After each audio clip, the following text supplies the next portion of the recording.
Well, my name is So Easy. I think I see many familiar faces here. I'm glad that friends are coming, and the Chinese school is always a community that we grow up here. Well, our triplets started as Chinese school when they were 5 years old, and now they're in high school. So we grow up here, and we see new faces every year in Chinese school. I'm glad the Chinese population in Twin Cities are growing stronger every year. I'm so glad to see that. Well, I'd like to thank Senator Lane and Senator Champlin to come here today. I know you're very busy and spend a Saturday afternoon with us boring people. I really appreciate your engagement with the Chinese community. I also like to thank the organizers of this forum to invite me to speak here. For me, I really admire Molly. Have such a brave, brave personality to participate in the run for the Senate House of Representatives. I really admire that courage. And for me, I guess we're in a small city, so my run for the city council was such a breeze. Sorry to say that, but it's just a small city. So I would talk, another thing, a little background about me is I arrived here in the U.S. Many years ago, 28 years ago. I spent 20 years here in Minnesota. My husband, who is here, we came here to Minnesota as newlyweds. So, and then we now grow to five-member household, and and bought our first house here, and this is our second home. I would say now first home, other than where we grew up in China, but we spend more time here now than I spent in China, and about 10 years ago, our family moved into a beautiful small city along the Sequoia River called Lakeland Shores. I don't know if you know about this little city, senators? Probably not. They're so small that it's neglectable on the map. But we're the only Asian family there. But we're very well received by the friendly neighbors. I would say Minnesota people are very nice, very nice. And so after our children grow older, I feel it was time to give back to the community. I used to be a financial professional working for Excel Energy on the merger acquisition side, but after I had the triplets, I couldn't do anything and I stayed home for these years. And when they grow up, I thought, well, I can do something to contribute to the community. And the first thing, of course, I looked was immediately around me. That was our little city. And so when there was 4 years ago, there was a vacancy on the city council. And I thought I'd just put my name on a ballot. I didn't expect anything would happen. If all fails, it'll be a great opportunity to teach my children a civic engagement lesson.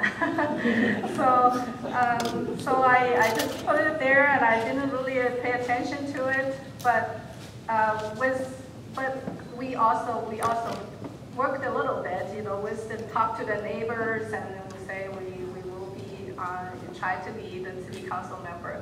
But then after a month or so, I was informed that I was a new city council member. I wasn't prepared either. but for people who are interested in running for city councils, I encourage you to move to our small town. You will have a very good chance to win the next mayor. Yeah, so that's how I got elected to be the city council member. I would say one lesson from my experience, although I didn't work that hard like Molly did, I think one lesson is you have to put your name on that ballot. If you don't put your name on the ballot, you won't have a chance. But that's usually the most difficult step for us to make. But it's worthwhile sometimes, and it could work. So I would encourage you try to put your name on ballot, run in some office, and that's a great experience. For me, I spent a 4-year term at the city council. I was actively engaged in the city affairs and decision making.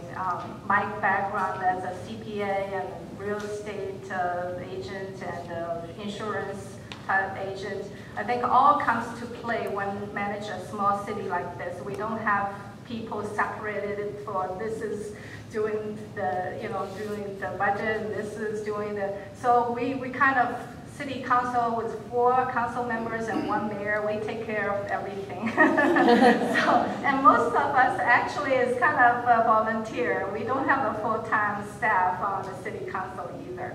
So we try to do everything by ourselves. In Chinese, we call it 麻雀虽小，五脏俱全. So even if it's a small city, it has all the essential services as a big city. But we have a shoestring budget, and so that makes our job very challenging. And as a city council member, you have to make some tough decisions sometimes. And in our city, 99% of the residents are homeowners. If we want to increase the city budget, we have to raise property tax on each and every one of the homeowners living there, so it will not bode well with the city residents. So we just have to make tough decisions. And I just want to illustrate two of the many tough decisions, and I hope you will have better answers than we did back then. For one example, the fire department. Everybody knows the fire department. They do a very important job for the cities. And the cities pay for the fire department engines, the staff members, and they're actually guaranteed the retirement fund. The city department, the fire department, why do I say guarantee? Because the fire department retirement plan is a defined benefit plan.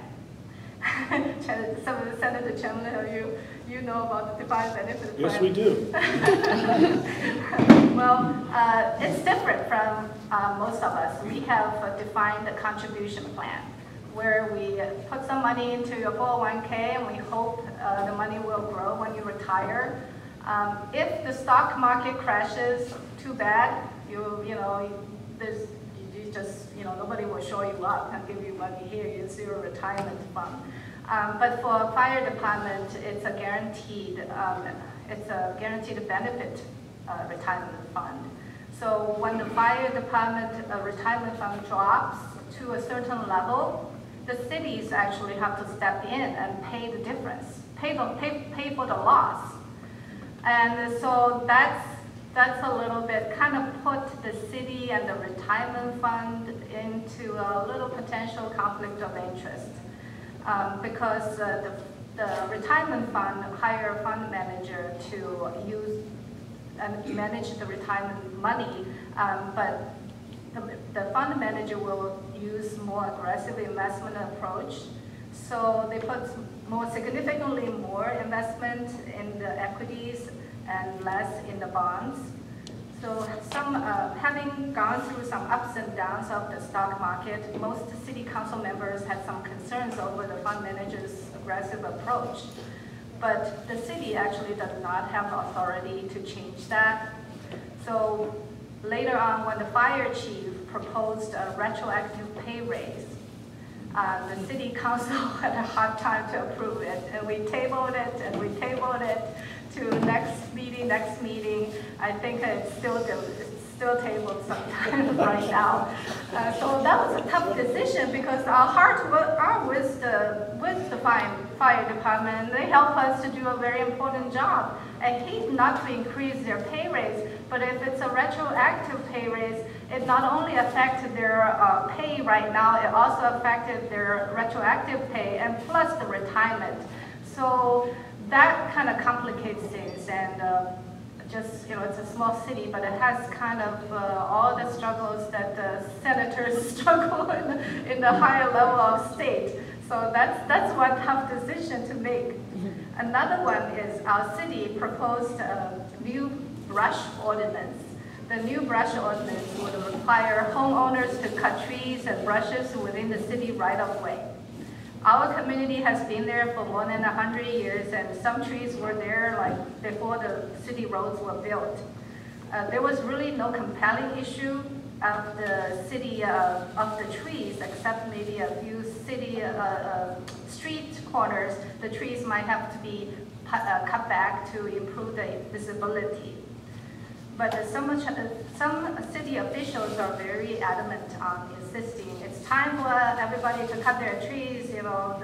But we're a small city in a rural area, you know, who cares about, you know, if you just, you know, break some tree branches and get through, that's fine, nobody will blame you. But you know, some city officials are really adamant about it. And I look at up and down my street, there 90-year-old lady lives there alone. I have a few retirees and kind of too frail to do any tree work. I'm not sure if they have enough money to hire tree contractors either. So I walk around the city neighborhoods and knock on the doors to make the homeowners aware of the new proposed city ordinance, and encourage the homeowners to voice their opinion in a public hearing. When it comes to make a decision, I voted in the interest of the city residents, the many city residents who actually signed the petition against the brush ordinance. That was another tough decision. I just don't want to bog you down with all the things that we went through. It's just many things that it's very hard, and there's no straight answer. There's no right or wrong answer.